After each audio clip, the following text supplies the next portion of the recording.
Tamil Senior, December 1978. Get ready. 10 seconds. 5 seconds.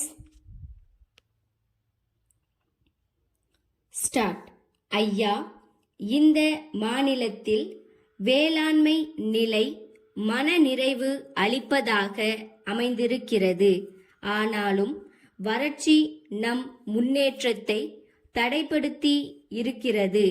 நம்முடைய தேவை போக உபரியாக உள்ள தானியத்தை கவனத்துடன் கணக்கிட்டு விற்பனைக்கு என்று உபரி தானியம் பெருமளவில் அரசாங்க கட்டுப்பாட்டில் இருந்தாக வேண்டும். இதன் மூலம் இதுதான் நாம் கையாளும் அணுகுமுறை என்று அரசாங்கம் குறிப்பிட்டிருக்கிறார்கள். அந்த கட்டுப்பாடு மிக மிக அவசியம்.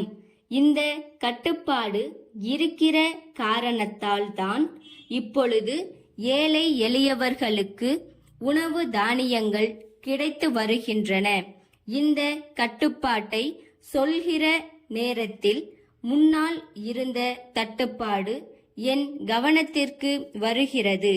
இப்பொழுதும் இவ்வளவு வறட்சி வந்த நேரத்தில் கூட, புயல் வெள்ள பாதிப்பு நேரத்தில் கூட தமிழகத்தில் எந்த இடத்திற்கு போனாலும் நம்மால் உணவு தானியங்களை பார்க்க முடிகிறது, கேட்டு விலைக்கு வாங்க முடிகிறது.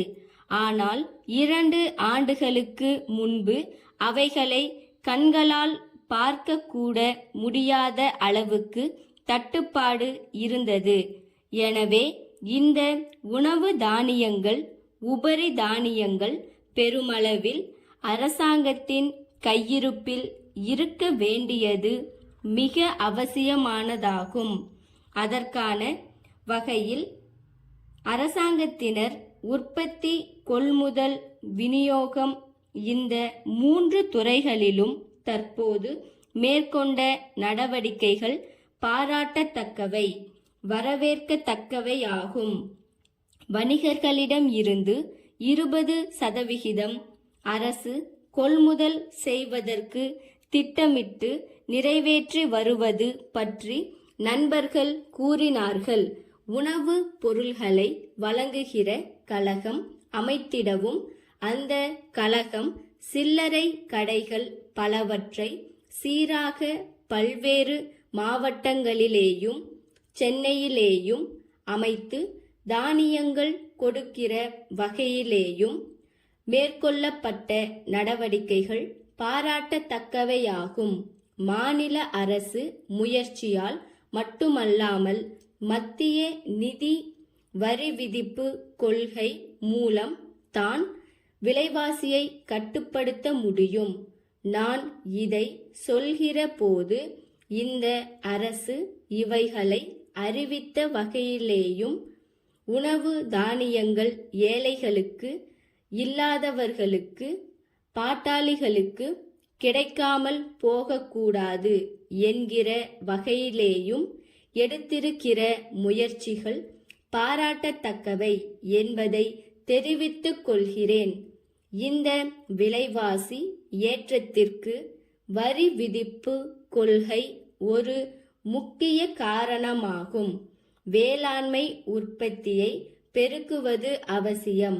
நியாயமான நிலையான பொருளாதார வளர்ச்சிக்கு வேளாண்மை உற்பத்தி மிக அவசியம்.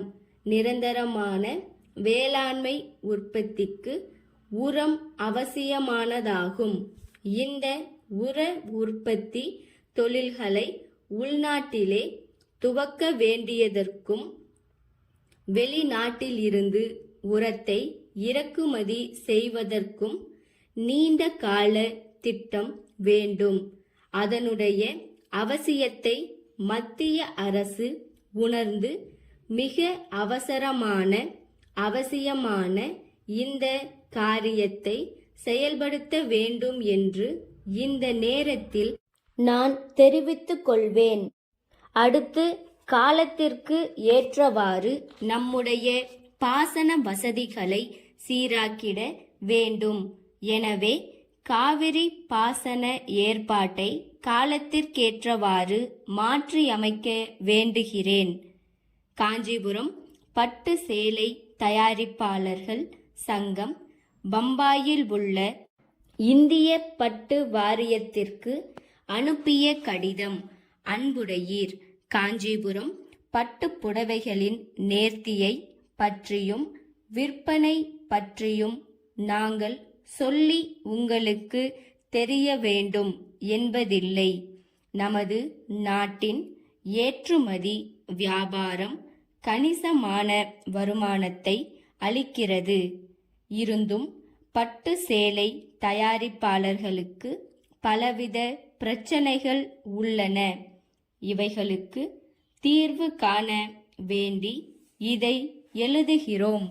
உங்கள் வாரியத்தின் மூலம் எங்களுக்கு கிடைக்கும் கச்சா பட்டு எல்லா சமயங்களிலும் ஒரே தரமாயில்லை. இதன் காரணம் எங்களுக்கு விளங்கவில்லை. சேலை தயாரிப்பில் இதனால் ஏற்படும் மாறுதல்களை வாங்குபவர்களில் சிலர் நுணுக்கமாக பார்க்கிறார்கள். தரம் குறைந்து விட்டது என்று தீர்மானித்து வாங்காமல் போகிறார்கள். சில சேலைகள் வியாபாரம் இன்றி தேங்கி விடுகின்றன.